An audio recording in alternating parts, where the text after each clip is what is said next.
And that's the problem that I have with this whole situation.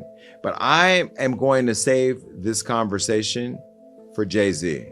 Jay Z, you're watching. I know you're watching because you got people calling me. Stop having people call me. You can call me yourself. You know how to get my number. You know you got people calling me. Call me yourself, because this right here is going to go viral. The way my job works on the internet, everybody's going to be clipping and sharing on TikTok. Watch this. I know so much on how you got where you are, how you stepped on many people. Prince's final social media post wasn't just a warning, it was a death sentence. The people he was about to expose knew exactly what was coming, and some say they made sure he never got the chance to finish what he started. In the months leading up to his shocking 2016 passing, Prince had been digging into something dark, a hidden trail of manipulation and exploitation that allegedly reached right into the empire of Jay Z and Beyoncé. Those closest to him say he was gearing up to reveal how the couple's business network, fronted by the streaming platform Tidal, was built on shady deals, silenced artists, and contracts designed to trap creators long after their deaths. Just 6 days after hinting that his fans weren't safe, the artist who had spent his life fighting for musicians' rights was suddenly gone. And now, years later, the story has exploded again. In July 2024, the Prince estate dropped bombshell court documents accusing Tidal and Roc Nation of falsifying and backdating paperwork to seize control of over 500 unreleased Prince songs. What those filings describe isn't some small licensing mix-up. It's a full-blown criminal operation, a calculated scheme to rewrite history, steal ownership, and profit off an icon's legacy while the world was still mourning him. The irony cuts deep. Prince had once been one of Tidal's loudest supporters. Back in 2015, he even praised Jay Z's platform for supposedly standing up for real musicians. He believed Jay Z was fighting the same battle he had been waging since the 90s, when he famously painted the word slave on his face to protest record label control. But insiders are now saying that very trust may have been turned against him. And it was pretty much said like, Jay doesn't really want awards. Well, he go to the Grammys. Right. He you know, come into the Black-owned spaces. Let's figure out how to work together, so that way we have the relationship when it matters, not when it's convenient for you and your image. Because they all call us when the story. At the center of this storm is a single piece of paper, the so-called equity term sheet. Tidal claims it gave them lasting control over hundreds of Prince's recordings. But here's the catch. Prince's own rep, Phaedra Ellis-Lampkins, who handled talks with the company, told investigators that her emails and documents don't match the version Tidal presented in court. The estate's lawyers now say the contract was completely fabricated and backdated to July 2015, months before Prince's death, to make it look real. And if that claim holds up, Tidal's entire ownership foundation collapses overnight, which leaves one haunting question echoing through the industry. If Prince didn't sign those papers, who did? But after that major documentary comes out on Diddy, then you're going to start to hear more and more about Jay Z and his nefarious. Behind that mystery lies something even deeper, a secret that could shake the entire music world. What's coming into focus now looks way bigger than a simple dispute. It's starting to look like a full-blown cover-up to lock down $1 billion music empire at any cost. After Prince's mysterious passing in April 2016, Tidal suddenly began streaming his entire catalog, from his early hits to unreleased vault tracks. And according to court filings from NPG Records, none of it was authorized. The company claims Tidal rushed to upload everything, betting that Prince's estate would be too disoriented and overwhelmed to fight back. And for a while, that gamble worked. Prince's music pulled in millions while his own heirs couldn't even log into his accounts. Then Jay Z fired back, but not in court. In 2017, he dropped the song Caught Their Eyes on his album 444, sliding in cryptic lyrics that positioned himself as Prince's closest confidant. Without ever naming the case, he implied that he alone truly understood Prince's wishes. It sounded poetic to fans, but to those managing the estate, it was something else, a carefully crafted rewrite of history. Court documents Jay Z once brushed off as greed actually revealed disturbing inconsistencies between Tidal's supposed contract and every verified communication Prince ever made. And the timing of those lyrics, dropping right after the estate filed its lawsuit, hit like a taunt, not a tribute. The backlash was instant. At the center of the firestorm stood Lawndale McMillan, Prince's longtime lawyer, and one of the few people who had truly been in his inner circle. Jay Z took aim at McMillan, accusing him of seeing green through purple eyes. But Macmillan didn't stay silent. He clapped back hard, reminding the world that he was the one who helped Prince remove the word slave from his face all those years ago. He claimed Jay Z's companies were trying to control the very thing Prince fought for, the freedom to decide how his art was used. Macmillan's version lines up with the estate's. There was never a binding deal giving Tidal full rights, only a short-term streaming agreement for one album. Everything else, they say, was taken without consent.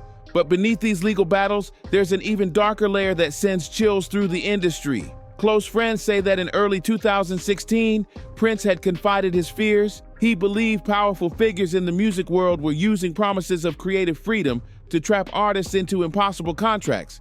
He even spoke about private industry gatherings where rising stars were pressured to sign away their publishing rights or prove their loyalty in ways too disturbing to detail. And some of the names Prince mentioned, they were tied to the same inner circle that controlled Tidal. Whether or not those claims can ever be fully proven, they add a haunting new light to his final months filled with secrecy, fear, and isolation. Now, with the July 2024 lawsuit blazing forward, those suspicions are back in the spotlight.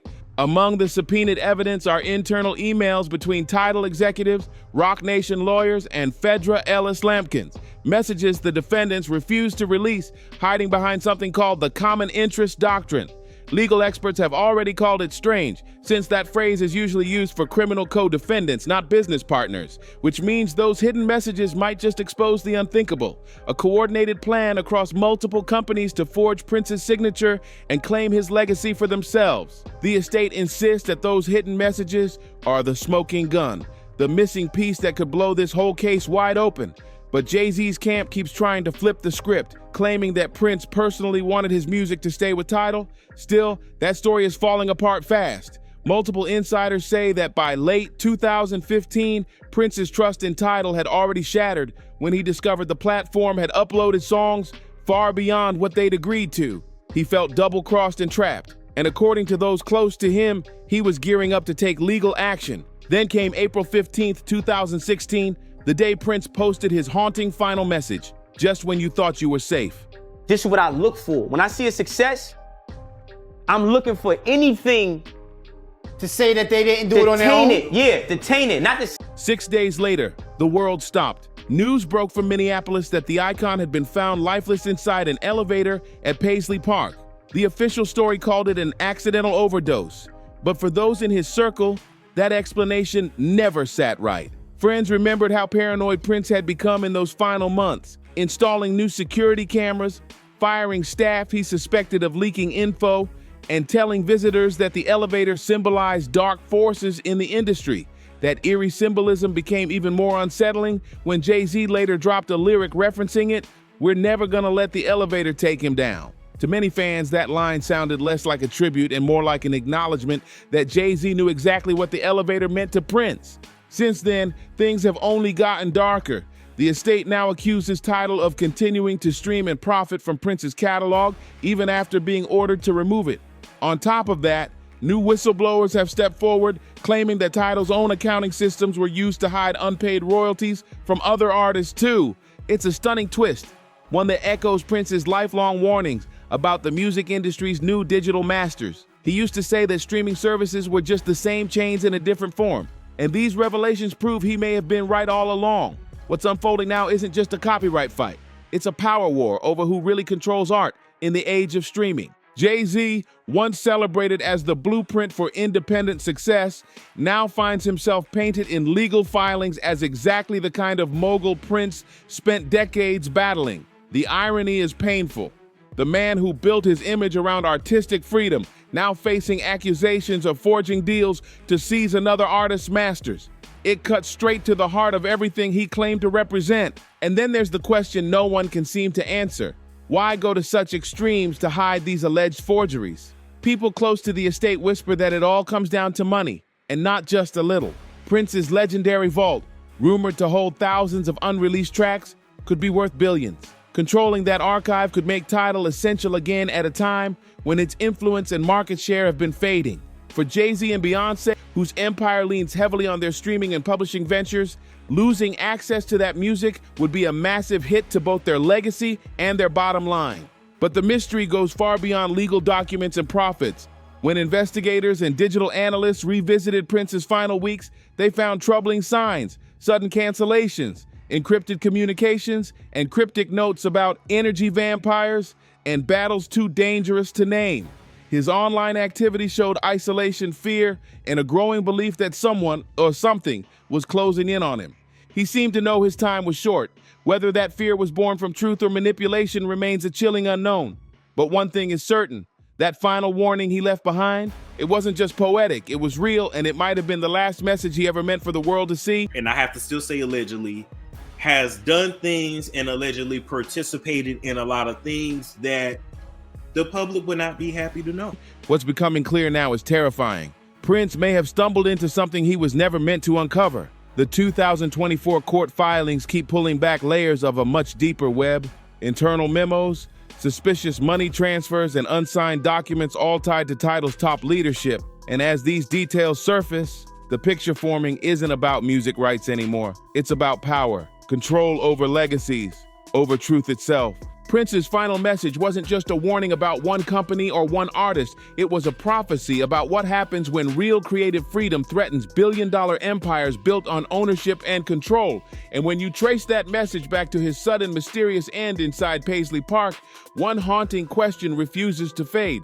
Was his silence the price for what he discovered, or the start of a reckoning still unfolding? After his passing, the trail of evidence didn't just fade, it was erased. The very people who stood to gain the most from his silence became the ones hidden behind legal shields. Within weeks, Jay Z's legal team invoked something called the common interest doctrine. On paper, it sounded harmless. You see, I think I sent you that thing with Jazz. Jazz went in when they was going at it on Jay. But you look at the Jazz now, it's like he's on eggshells now. Like something happened. Like this can stop your career or whatever you're doing. This is what I try to tell dudes, yo, whatever God got for you, I don't give a damn billionaire, whoever, this, that, and the third. You can't stop it. A technical move allowing parties to share confidential information. But behind closed doors, it became a fortress of secrecy, blocking investigators from seeing internal emails between Tidal, Roc Nation, and Prince's former rep, Phaedra Ellis Lampkins. That wall worked perfectly. The communications that could have proven whether fraud actually occurred disappeared into a black hole of confidentiality. No one outside Jay Z's inner circle has ever seen them again. Normally, that doctrine protects co-defendants working on a shared legal defense, but here, it looked like a shield for something else entirely. Industry insiders say those hidden emails could have revealed who actually drafted the equity term sheet, the same document at the center of the forgery accusations. Without access to them, the estate was fighting blind, forced to rely on circumstantial evidence, while Jay Z's team calmly insisted that everything had been approved by Prince himself. It was the perfect corporate tactic: delay, deny, and drown the truth in paperwork until the public lost interest. But one man refused to stay quiet. L. Londell McMillan, Prince's longtime lawyer and one of the few people who truly knew what Prince had signed before his passing. He became a key witness, and Jay Z's camp wasted no time going after him. On the track, caught their eyes. Jay Z accused McMillan of greed and betrayal, but McMillan hit back hard in interviews with Billboard and other outlets, calling Jay Z's version a lie and reminding everyone that he was the one who helped Prince break free from his record label chains in the first place. To many observers, Jay Z's shots at McMillan weren't personal. They were strategic. If they could destroy McMillan's reputation, they could crush his credibility before he ever testified. And then came the twist that proved McMillan's warnings weren't paranoia. They were dead on. By late 2017, the estate's legal team announced they had finally recovered internal emails that appeared to show the title contracts were backdated. But before those files could be reviewed by court experts, everything vanished. The estate's servers were mysteriously hacked, wiping years of correspondence, including the key attachments that could have confirmed the fraud. Investigators never found out who did it, but the timing was too perfect to ignore. The breach hit during the exact same week Roc Nation's lawyers filed motions to block further document requests. According to one insider close to the case, the attack wasn't random at all. It was digital sabotage disguised as coincidence. And with that one hack, the most damning evidence tying everything together was erased from existence, leaving only fragments of what Prince may have uncovered before his passing. It's not just karma, that's just the forces of nature or how things work. You ruin people's lives. You do harmful things. And who's to say that he might ever pay that price? Who's to say he even done anything wrong to anybody else in his eyes? To me, that's not even the same person. That's someone else. It's not the Sean, the Jay I grew up. And it didn't stop there, but not even close. Over the next few years, strange patterns started popping up across the industry. Smaller estates and ones without Prince's global influence began finding the same type of irregularities buried deep in their archives. Former representatives for Forgotten Soul and R&B acts told reporters they'd uncovered duplicate contracts that looked almost identical to the disputed title papers. The formatting, the phrasing, and even the signature blocks were eerily similar. In some cases, the signatures didn't match at all or looked like they'd been copied straight from older documents. The pattern was impossible to ignore. Posthumous catalog control shifting again and again toward the same streaming company. Every time, wrapped up in talk of artist empowerment and exclusive releases, a darker picture began to form. It wasn't just about Prince anymore. It looked like Tidal was perfecting a blueprint. Secure the rights of deceased or inactive artists, then claim the deals were made while they were still alive. That trick gave everything a fake air of legitimacy, while priceless catalogs were quietly converted into long-term digital assets. Most estates didn't have the money or connections to fight back. And with the non-stop churn of the media, the public moved on before the truth ever saw daylight. Those who dared to speak up paid the price. Macmillan's name was dragged through the mud, hit with smear pieces painting him as greedy and unstable. Phaedra Ellis Lampkins, once willing to cooperate with Prince's family, suddenly vanished from the public eye, telling friends she'd been hit with legal pressure from multiple sides. Even some of Prince's own family members began distancing themselves, terrified of the financial toll and the quiet warning circulating through the industry. By the time the first round of hearings wrapped up, the entire story had been flipped upside down.